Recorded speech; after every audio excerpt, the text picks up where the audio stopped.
नाम अभिषेक है, मैं असेंबली डिपार्टमेंट से हूँ। तो पहले हमारा क्या, ये वायर में हम थिम्बल लगाते थे, तो थिम्बल लगाने के लिए हम ये थिम्बल लगाते थे और ये प्लास से दबाते थे हम लोग। तो क्या होता था, कई दफा खींचने पे भी निकल जाता था ये। तो 2-3 बार प्रैक्टिस करने के बाद हम इसको थिम्बल को रोक पाते थे ऐसे।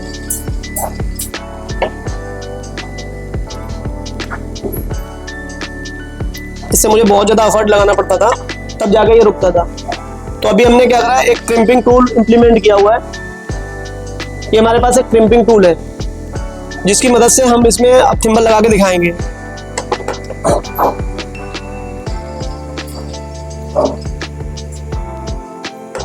ये टूल है, इसमें यहाँ रखा और क्रिम कर दिया। बहुत ज़्यादा 10 सेकंड लगे और कितनी बढ़िया क्वालिटी के साथ ये क्रिम हो गया। तो इससे मेरा एक्स्ट्रा मोशन और एक्स्ट्रा एफर्ट और क्वालिटी तीनों इम्प्रूव हो गए। Thank you.